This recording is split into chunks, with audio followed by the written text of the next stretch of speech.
మా ఎమ్మెల్యే గారు వెంకట్రావు గారు, స్థానిక భద్రాచలం ఎమ్మెల్యే గారు, సి మోహన్ లాల్ గారు, అలాగనే వాళ్ళ టీము, కాంట్రాక్టర్స్ అందరూ కూడా ఇంతకుముందు లోగడగా చేసిన కాంట్రాక్టర్ కాబట్టి రెడ్డి గారు వాళ్ళను కూడా తీసుకురావడం జరిగింది. నిన్న వారు మైబాద్ అండ్ దోర్నకల్ ఎమ్మెల్యే గారితో అక్కడున్న సీఎం బ్యాక్లో ఉండి అక్కడ నిన్న రాత్రి 11 o'clock వరకు తిరగడం జరిగింది. ఎర్లీ మార్నింగ్ మళ్ళా ఇటు ములుగు నుంచి లెక్కపెట్టి మళ్ళా వెంకటాపూర్ నుంచి భద్రాచలం వరకు వచ్చాం. అందులో వెంకటాపూర్లో పోయి స్థానిక ఎమ్మెల్యే గారు జాయిన్ అయ్యారు, మేము కూడా ఇప్పుడు జాయిన్ అయ్యాం.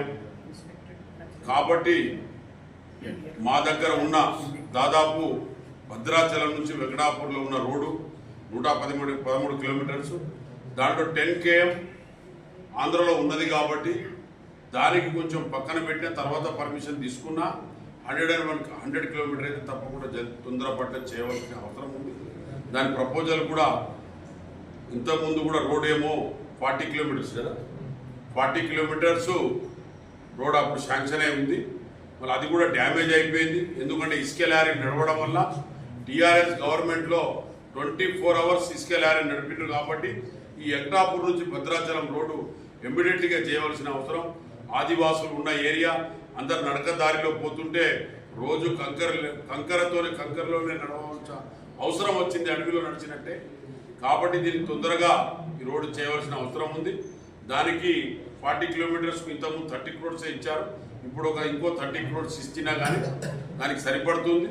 దాని తర్వాత ఇక్కడ ఉన్న చుట్టుపక్కల ఉన్న రోడ్స్ కానీ ఆర్ఎన్బిలో ఉన్న రోడ్స్ కూడా వాళ్ళు చూసి వాళ్ళ టీం వచ్చి చూసి వెళ్ళిపోతున్నారు. కాబట్టి వాళ్ళు ఎక్కడెక్కడ పెట్టుకోవాలి, ఎక్కడెక్కడ వేయాలి అనేది కూడా వాళ్ళు నిర్ణయించడం జరిగింది. కాబట్టి నేను కూడా అడుగుతున్నా, ఆర్ఎన్బి వాళ్ళకు భద్రాచలం టౌన్ కూడా ఆర్ఎన్బి లోపల తీసుకున్నట్టయితే కనెక్టివిటీగా ఉంటుంది, దాన్ని చేసినట్టు ఉంటుంది. అందులో స్ట్రీట్ లైట్ భద్రాచలంలో పెద్ద టెంపుల్, భారతదేశంలోనే అతి గొప్ప టెంపుల్ రాములవారిది. కాబట్టి దానికి కూడా అభివృద్ధి చేయించాలి. అంతకుముందు మనం టెంపుల్ సిటీ ఇస్తేనే బాగు చేద్దాం అనుకున్నాం, అది అలాగనే ఉండిపోయినప్పటికీ ఇప్పుడు కూడా వాటికి నేను డెవలప్ చేయవలసిన అవసరం ఉన్నది. గౌరవనీయ ముఖ్యమంత్రి గారు కూడా కొంత డబ్బులు రిలీజ్ చేస్తారని చెప్పడం జరిగింది. దానికి కూడా వాళ్ళు ఆల్రెడీ చేస్తున్నారు, ఎందుకంటే టెంపుల్ సిటీని కూడా డెవలప్ చేయాలని.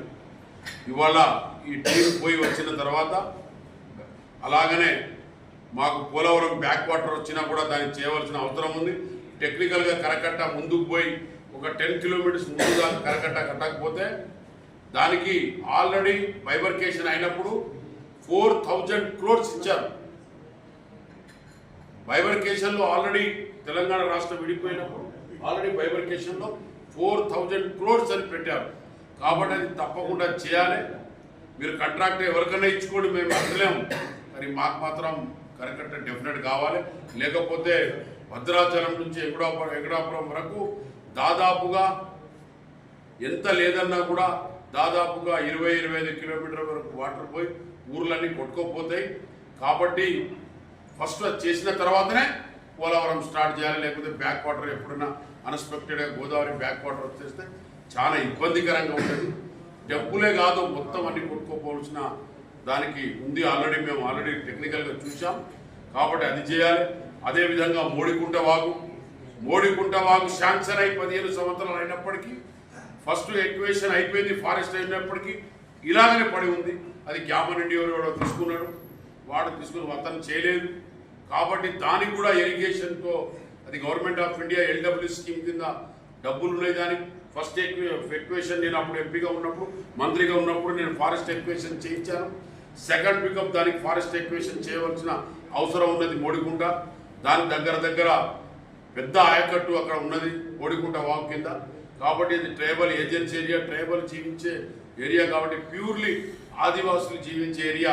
ఎంతో మేలు చేసిన అయితే చేపట్టి ఈ డెవలప్మెంట్ తప్పకుండా మనం చేయవలసిన అవసరం మనకు ఎంతైనా ఉన్నదని చెప్పడం జరుగుతుంది. 4000 crores ఇస్తామని ఆ రోజులో ఒప్పుకున్నారు, ఇంకా ఎక్కువనే అవుతుంది. 25 kilometers దాకా బ్యాక్ వాటర్ కొడితే 25 kilometers దాకా వచ్చి జనాలు ఎన్నో మండలాలన్నీ కొట్టుకుపోతాయి. వెంకటాపురం, ఎడ్చర్ల ఇవన్నీ కూడా కొట్టుకుపోయి ఆ గోదావరిలో కలుస్తాయి మనకి. కాబట్టి దయచేసి ఇమ్మీడియట్లీగా పోలవరం కాకముందే మనం కరకట్ట ఫస్ట్ కావాలి. నేను బాబు గారికి అదే చెప్పాను. చెప్తే ఆయన నేను టెక్నికల్ అడుగుతా, ఇది అడుగుతా, అది అడుగుతున్నాడు. మోడీ గారికి అడిగితే ఏమంటాడు, మీరు చంద్రబాబు నాయుడుని ఒప్పించుకోండి, నేను డబ్బంతా పోలవరం రిలీజ్ చేసే దాంట్లో మీరు ఒకటి మీరు తీసుకోండి అని ఆయన అంటాడు. కాబట్టి కొద్దిగా సమిష్టిగా కాలేదు. నవంబర్లో పార్లమెంట్ నడిచేటప్పుడు దానికి పట్టు వదలకుండా మేము చేస్తాం. మేము 8 మంది ఎంపీలు తప్పకుండా నేను తీసుకెళ్ళి దానికి నేను డెఫినెట్గా చేయిస్తా. అంతకుముందు మోడీకుంట కూడా 9 స్టేట్లు తిరిగిన. వెంకటాపూర్ బ్రిడ్జి కొరకు దాదాపు 11 స్టేట్లు టెండర్ ఇస్తే 11 స్టేట్లు తిరిగి చేయించిన. మామూలుగా కానీ అప్పుడు నేనే కదా చేయించింది అది కానీ ఇది భద్రాచలం బ్రిడ్జి కానీ మనం కాళేశ్వరం బ్రిడ్జి 3 బ్రిడ్జిలు నేనే చేయించిన. ఇప్పుడు సిపి జోషి గారు కాంట్రాక్టర్ మన ఆర్ఎంపీ మినిస్టర్ ఉంటే అప్పుడు వాళ్ళతో చేయించిన సిపి జోషి గారితో. కాబట్టి నేను ఏమంటున్నా అంటే మనము ఫస్ట్ బైబర్కేషన్లో ఆల్రెడీ ఉంది. మీరు 7 మండలాలు తీసుకోపోతే తీసుకోండి. ఈ ఒక మాకు 70 గ్రామాలకి ఫస్ట్ అమెండ్మెంట్లో తీసిండ్రు. తర్వాత మీరు మండలాలు అన్నీ తీసుకున్నారు. సరే ఓకే, మీరు ఎందుకు పవర్ ప్రాజెక్ట్ తీసుకున్నారు? 7 మండలాలు తీసుకోవాల్సిన అవసరం ఎందుకు వచ్చింది వాళ్ళంటే మనము ఒకటి ఎప్పటికి ఎల్లాకాలం తిండి పెట్టే అంటే వెలుతురిచ్చే తల్లి సీలూరు ప్రాజెక్టును ఆంధ్రాకు అమ్మేసిండ్రు మన టీఆర్ఎస్. ఫస్ట్ బైబర్కేషన్లో లేదు.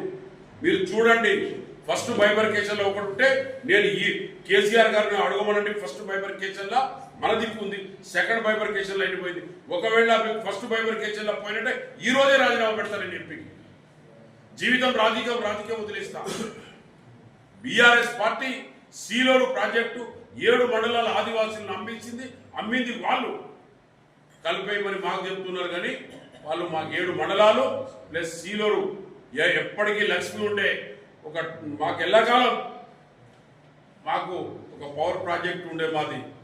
అలాంటిది ఎప్పటికీ న్యాచురల్గా దేవుడు ఇచ్చింది, రాముల వారు ఇచ్చింది. అలాంటి ప్రాజెక్టును ఆంధ్రకు తొత్తుగా అమ్మేశారు వీళ్ళు. ఎవరు? టీఆర్ఎస్. ఏం అవసరం వచ్చింది నీకు 7 మండలం? ఫస్ట్ బైబర్కేషన్లో ఏ విధంగా ఉందో అదే విధంగా ఉండాలి. ఏదో పెద్ద మాట్లాడుతారు. కేటీఆర్ గారు అక్కడ పోయేది అమెరికాలో పోయి ట్విట్టర్లో పెట్టేస్తాడు. అసలు తెలంగాణలో జీవించే సంస్కృతే తెలియని క్యాండిడేట్ ఆయన. సరే, అదొక భాగం. కాబట్టి దయచేసి బైబర్కేషన్లో 4,000 కోట్లు రాశారు. కాబట్టి మా కరకట్ట అయితే కమస్కం మిగిలిన ఆదివాసులకు అక్కడ జీవిస్తే అన్ని కులాలకు అతీతంగా వాళ్ళని కాపాడుకోవచ్చు. కాబట్టి చేయవలసిన అవసరం ఎంతైనా ఉంది. అందులో ఇది ఎల్డబ్ల్యూ స్కీమ్ కింద ఉన్నది, ఫారెస్ట్ ఏజెన్సీ ఏరియా. దాంట్లోనే ఇవ్వండి మాకు. మీరు పోలవరం ఎక్కువ డబ్బులు అడిగి తెలంగాణ రాష్ట్రంలో విడిపోయిన అన్నదమ్ముల లెక్క ఉన్నాం కాబట్టి మా డబ్బులు మాకు ఇప్పిస్తే మీకు ఎంతో మేలు చేసిన రాముల వారు కూడా మిమ్మల్ని చూస్తారు.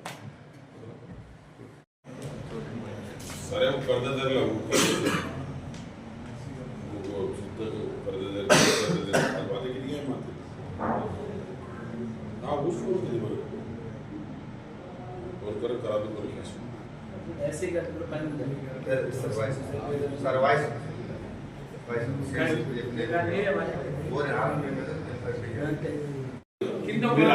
పెట్టుకుంటే కరకట్ట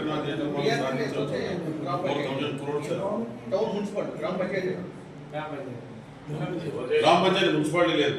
గ్రామ పంచాయతీ పంచాయతీరాజ్లో ఉంది సార్. మీరు ఆర్ఎన్బిలో తీసుకోమని అంటున్నాం. ఆర్ఎన్బిలో తీసుకొని రాముడు మాత్రం ఉంటాడు సార్. అంటే ఇప్పుడు భద్రాచలం ఓకే, రాముల వారిని కాపాడారు. ఈ యువతపత్రులు అంటే బోర్గంపాడు పరిస్థితి ఆల్రెడీ మీరు చెప్పడం కూడా జరిగింది. మరి కరకట్ట దాన్ని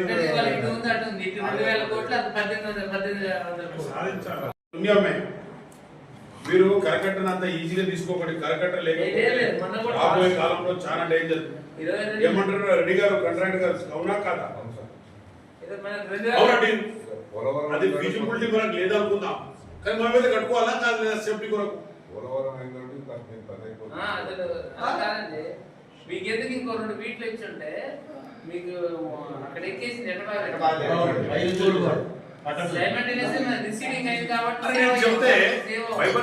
తొందరగా రిలీజ్ చేస్తే బాగుంటది. వాళ్ళు వచ్చి వాళ్ళకు కూడా రేపు మాట్లాడతా.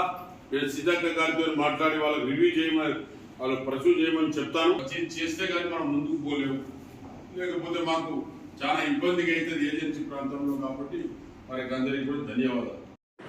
బోడికుంట వాగు కూడా తొందరగా చేయాలి. దానితో పాటు ఆర్ఎండ్బి పంచాయతీరాజ్లో ఉన్న రోడ్స్ అన్ని కూడా తొందరగా వేయించాలి. టౌన్లో కూడా అన్న మీరు టౌన్ ఉంది ఆర్ఎండ్బిలో పెట్టుకోరాదు.